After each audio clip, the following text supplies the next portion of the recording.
ہمارے ہاں طاقت کی چیزیں کیا ہوتی ہیں؟ ہمارے ہاں طاقت کی چیزیں ہیں مٹن، بیف، چکن، مچھلی، انڈے، دودھ، دہی، لسی، مکھن، گھی، پنیر۔ ہمارے یہاں سمجھا جاتا ہے کہ یہ بڑی طاقت کی چیزیں ہیں۔ میرے محترم بھائیوں، قرآن سے اس بات کو سمجھو۔ محترم بھائیوں، یہ جو آنکھوں کے نیچے حلقے بن جاتے ہیں، اس کا بہترین علاج یہ ہے کہ آپ لمبا سجدہ کریں، آپ لمبا سجدہ کریں۔ دوسرے نمبر پہ میرے محترم بھائیوں، ایسی غذائیں استعمال کریں جو آپ کو طاقت دیں، اور طاقت کی جو بہترین غذائیں اللہ سبحانہ و تعالیٰ نے انسانوں کے لیے پیدا کی ہیں وہ پھل اور سبزیاں ہیں، وہ پھل اور سبزیاں ہیں۔ سلاد کھائیں۔ میں اکثر ایک بات کہتا ہوں کہ جو چیز اللہ تعالیٰ نے جس مقدار میں پیدا کی ہے وہ انسانوں کی اتنی ضرورت ہے، تو سلاد کھائیں۔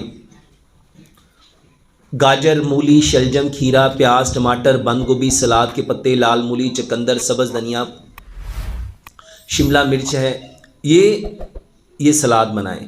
پلس اس میں پھل ایڈ کریں، کیلا، سیب، امرود، انار، انگور، پپیتا، کھجور، سٹرابری، چیریز، بیریز۔ کوئی بندہ زیادہ نہیں لے سکتا تو جو سستی چیزیں ہیں وہی مکس کر لے۔ پلس اس میں میرے محترم بھائیوں سفید چنے، کالے چنے، لوبیا، مٹر اور مکئی، اس کا ایک ایک چمچ پانی میں ڈال کے ابال کے اس کو بھی ڈال لیں۔ اگر شوگر نہیں ہے اور آپ افورڈ کر سکتے ہیں تو میرے محترم بھائیوں سیب کا مربع، گاجر کا مربع، آملے کا مربع، بہی کا مربع، ہریڑ کا مربع، اس کا بھی ایک ایک چمچ اس میں ایڈ کر لیں۔ اور اگر آپ کو اللہ نے حیثیت دی ہے، آپ صاحب حیثیت ہو، آپ افورڈ کر سکتے ہو، آپ اس میں ڈرائی فروٹ بھی ڈال لیں۔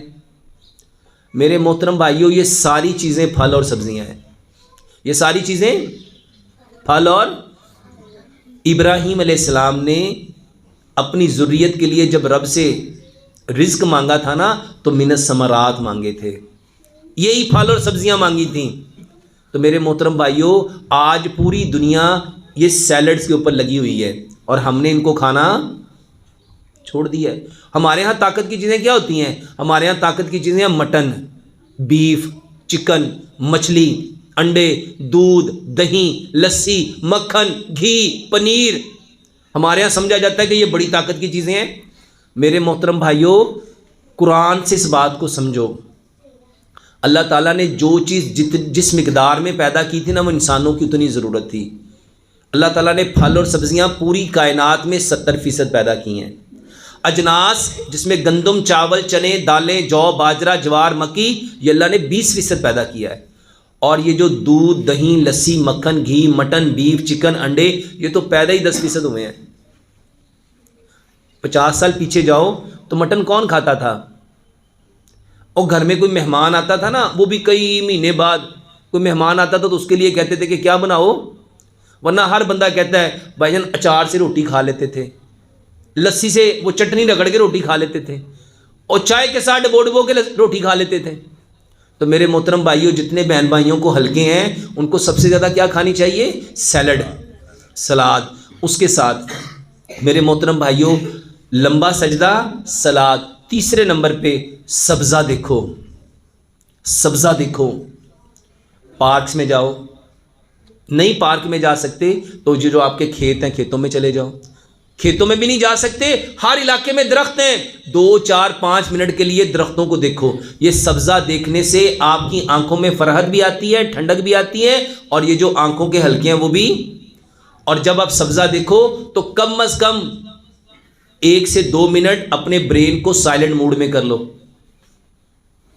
بغیر کسی تھاٹ کے بالکل اس کو دیکھتے جاؤ۔ اگر کرنا ہے تو اللہ کی تسبیحات پڑھتے جاؤ۔ آنکھوں کے حلقوں کے لیے میرے محترم بھائیوں اور بہنوں، یہ بہنوں کو بہت زیادہ ہوتے ہیں، تو بہنیں جو سبزی بنا رہی ہیں، جو سبزی، پیاز ہے، ٹماٹر ہے، کھیرا ہے، مولی ہے، آلو ہے، شملہ مرچ ہے، بینگن ہے، کوئی سبزی بنا رہی ہے اس کو کاٹ کے اس کا ایک پیس لو، یہاں پہ ملنا شروع کر دو، آنکھوں کے حلقوں پہ ملنا شروع کر دو۔ بہترین علاج ہے۔ اس کے ساتھ میرے محترم بھائی اور بہنوں آنکھوں کو حلقوں کو ختم کرنے کے لیے یہ جو گلاب کا عرق لیمو اور گلیسرین تینوں کا ہم وزن ملا کے اس کو چہرے پہ لگاؤ، آنکھوں کے حلقوں کے نیچے لگاؤ، یہ بہترین علاج ہے۔ یہ چہرے کی سیاہیوں کو ختم کرنے میں، داغ دھبوں کو ختم کرنے کا بھی بہترین علاج ہے۔